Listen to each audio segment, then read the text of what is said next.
நம்ம இன்றைக்கி அனலட்சுமி கிச்சனில் பார்க்க போகிற டிஷ் பார்த்திங்கன்னா கத்திரிக்காய் ரசம் வாங்கி செய்ய போகிறோம். நான் ஒரு 5 கத்திரிக்காய் எடுத்து வச்சுருக்கேன். நம்ம வந்து ஸ்டஃப் பண்ணுற நேரத்தில் நம்ம இதை வந்து ஸ்லிட் பண்ணிக்கலாம்.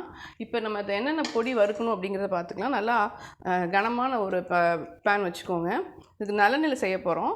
ஸோ அதனால் கொஞ்சம் நல்லெண்ணெய் ஊற்றிக்கோங்க. இது வந்து வறுக்கிறதுக்கு நம்ம வறுக்கிறதுக்கு தேவையான பொருள் போட ஆரம்பிக்கலாம். ஃபஸ்ட்டு கடலைப்பருப்பு. நான் வந்து 5 கத்திரிக்காய் தான் எடுத்திருக்கேன். ஸோ நான் உங்களுக்கு வந்து ஒரு டீஸ்பூன் ஃபுல்லாக கடலைப்பருப்பு போடுறேன். அடுப்பு குறைச்சி வச்சுக்கோங்க. அடுத்து உளுந்துமே நான் அதே அளவு தான் போடுறேன். இதுக்கு ஆக்சுவலாக மல்லி போடணும். நான் மல்லி தூள் வச்சுருக்கனால நான் கடைசியாக போட போகிறேன். ஃபஸ்ட்டு இதை வறுத்து எடுத்துடலாம். இது கூடயே நம்ம மிளகு போட போகிறோம். இந்த டிஷ்ஷுக்கு வந்து நல்ல காரத்தை கொடுக்க போகிறது மிளகு தான். மிளகாவும் வரமிளகா போட்டாலும் மிளகு தான் கொடுக்கும். ஸோ நான் வந்து பொடிச்சு வச்சுருக்கிற மிளகு போடுறேன். நீங்கள் முழுசாக இருந்ததுன்னா போட்டுக்கோங்க. காரம் உங்கள் ஆப்ஷனு, பட் இதோட வாசம் தூக்கலாக இருக்கணும். மல்லி இந்த டைமில் நீங்கள் மல்லி விதையாக வச்சுருந்தீங்கன்னா மல்லி விதையை போட்டுருங்க. நம்ம இப்போ இது கூட ஒரு 5 காஞ்ச மிளகாய் எடுத்து வச்சுருக்கேன். அதை நான் போடுறேன். இதுக்கு வந்து தேங்காய் தேவைப்படும். நான் வந்து ஒரு அரை மூடி தேங்காய் எடுத்திருக்கேன். ஃபஸ்ட்டு 1/4 மூடியை ஸ்டஃபிங்க்கு எடுத்துகிட்டு கடைசியாக வந்து போட போகிறோம். அதனால் வந்து 2 ஹாஃபாக பிரித்து வச்சுக்கோங்க. நீங்கள் துருவி போட்டாலும் ஓகே தான், இல்லை கட் பண்ணி போட்டு நம்ம எப்படி இருந்தாலும் மிக்சியில் போட்டு அரைக்க தான் போகிறோம். நான் அதனால் குட்டி சின்ன சின்ன பீசஸாக கட் பண்ணி வச்சுருக்கேன். கொஞ்சம் புளியை நீங்கள் ஊற வச்சுக்கோங்க ரெடியாக. இது நல்லா வாசம் வர வரைக்கும் வறுத்துருவோம். இது வாசம் வர டைமில் நம்ம தேங்காய் போட ஆரம்பிச்சிடலாம். தேங்காயும் மல்லியும் இந்த டைமில் கொஞ்சோண்டு கட்டி பெருங்காயம் இருந்தால் போட்டுருங்க. நான் வந்து பொடி வச்சுருக்கிறதுனால இது கூட போடுறேன். கட்டி பெருங்காயம் இருந்தால் ஃபஸ்ட்டே நீங்கள் போட்டுடலாம், நல்லா வாசமாக இருக்கும்.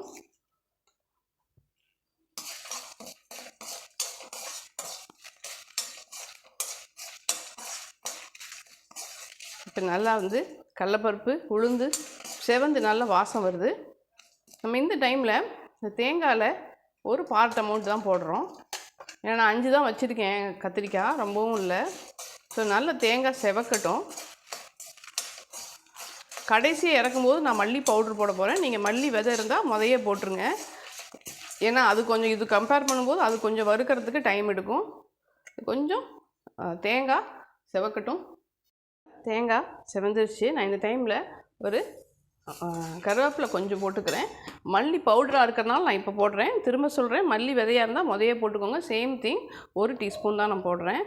அந்த ஸ்டஃபிங்க்கு நம்மளுக்கு அந்த ஒரு கிரேவி கன்சிஸ்டன்சி வரணுங்கிறதுக்காக மல்லி போடுறோம்.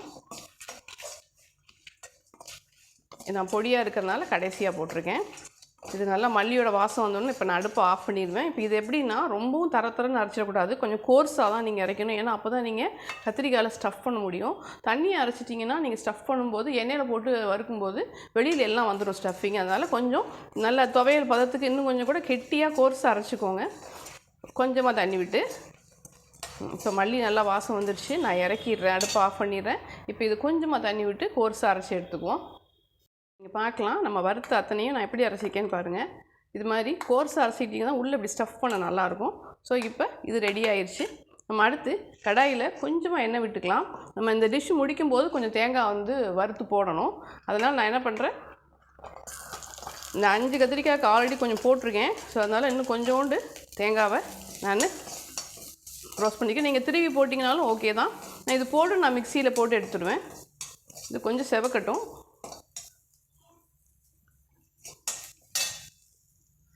இப்போ நான் தேங்காவை எடுத்துடுறேன்.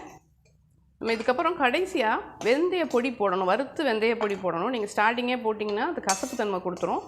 அதனால் நம்ம கொஞ்சோண்டு வெந்தயத்தை இப்போ நம்ம வறுத்து எடுத்துக்கலாம்.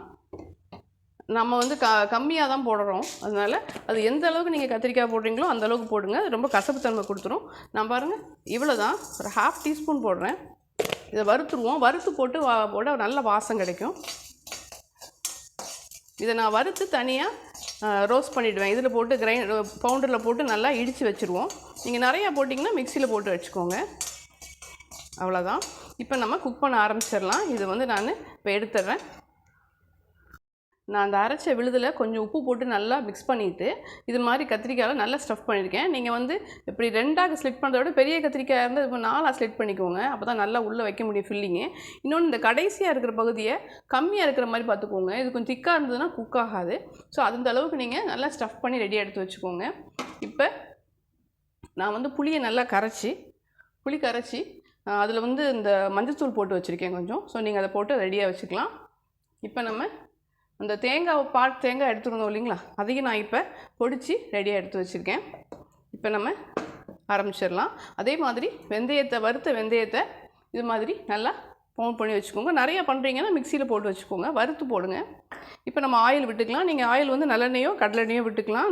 நல்லெண்ணெயில் செஞ்சால் ரொம்ப டேஸ்ட்டாக இருக்கும். கொஞ்சம் ஆயில் கூட விட்டுக்கோங்க. எந்த அளவுக்கு உங்கள்கிட்ட கத்திரிக்காய் இருக்கோ அந்த அளவுக்கு நீங்கள் கொஞ்சம் ஆயில் கூட தான் விட்டுக்கணும். காயட்டும்.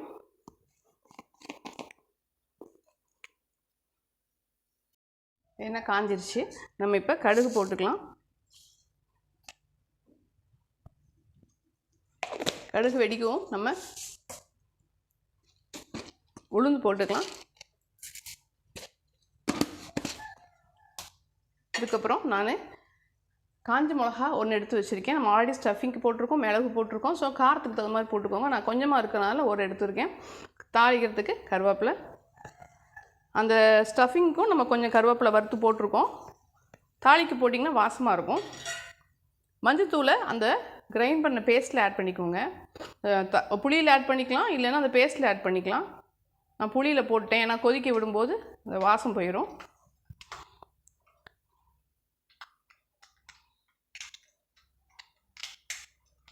இப்போ கடுகு வெடிச்சு வர நேரத்தில் நம்ம கருவேப்பிலையும் மிளகாவையும் போட்டுடலாம். இப்போ பொறுமையாக ஒவ்வொன்றா இந்த கத்திரிக்காயை நீங்கள் போடுங்க.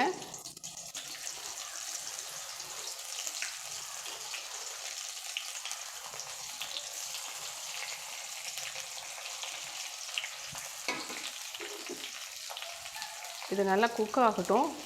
எண்ணெய் நிறையா நான் ஊற்றலை. நீங்கள் எண்ணெய் நிறையா உங்களுக்கு ப்ராப்ளம் ஹெல்த் இஷ்யூனாலும் நிறையா ஊற்றலை, இதை வச்சே பண்ணிக்கிறேன். நீங்கள் நல்லா ஊற்றிங்கன்னா தாராளமாக ஊற்றிக்கோங்க. ஆனால் இது போதும், இந்த கத்திரிக்காய்க்கு இது போதும். இது நல்லா இப்படி பெரட்டி விட்டுக்கோங்க. இது நல்லா மூடி வச்சுட்டிங்கன்னா இது அழகாக குக் ஆகும். கொஞ்ச நேரம் மூடி வச்சிடலாம்.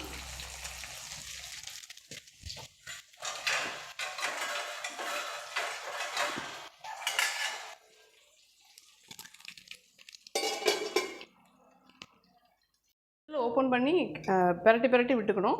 பார்க்கலாம். இங்கே பாருங்கள், நான் கலர் சேஞ்ச் பண்ணுற அளவுக்கு ஓரளவுக்கு இது ஒரு ஹாஃப் குக் ஆகிருக்கும்.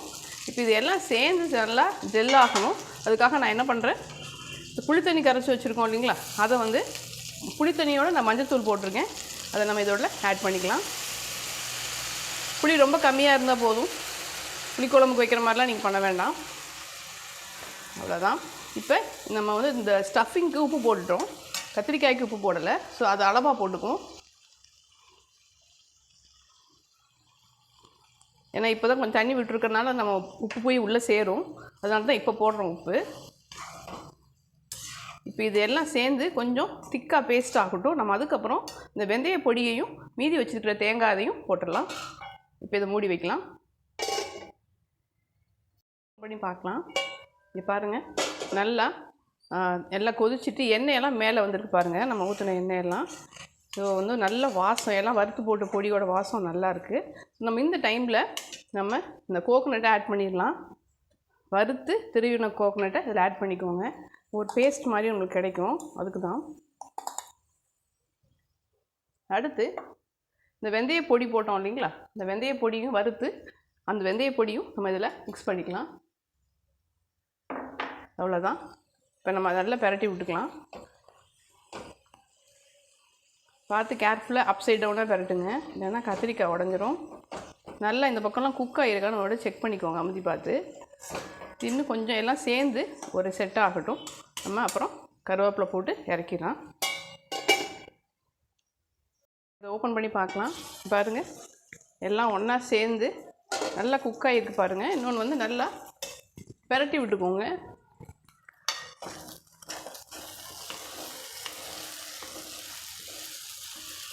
நல்ல ஒரு அழகாக பேஸ்ட்டோடு நம்மளுக்கு கிடைக்கும், வாசமாக இருக்கும். யூஸ்வலாக செய்கிறத விட கொஞ்சம் டிஃப்ரெண்ட்டாக கத்திரிக்காய் செஞ்சு சாப்பிட்டிங்கன்னா நல்லாயிருக்கும். நல்லா சூடாக சாதத்துக்கு போட்டு சாப்பிட்டிங்கன்னா ஆசமாக இருக்கும். அந்த கிரேவிலாம் நீங்கள் போட்டு பிசைஞ்சு சாப்பிட்டுக்கலாம். இப்போ கத்திரிக்காய் பிடிக்காதவங்களுக்கு கூட இந்த வாசம் வறுத்து போட்ட பொடி, அதுவும் கடைசி நம்ம வறுத்து போட்ட வெந்தயம்லாம் இருக்குது இல்லைங்களா, அதெல்லாம் சூப்பராக இருக்கும். ஸோ ஒரு சூப்பரான கத்திரிக்காய் ரசவாங்கி ரெடி ஆகிட்டு ட்ரை பண்ணி பாருங்கள். இன்னொரு சூப்பரான டிஷ்ஷோடு மீட் பண்ணலாம். மறக்காமல் சேனலை லைக் பண்ணுங்கள், ஷேர் பண்ணுங்கள், சப்ஸ்கிரைப் பண்ணுங்கள். தேங்க்யூ.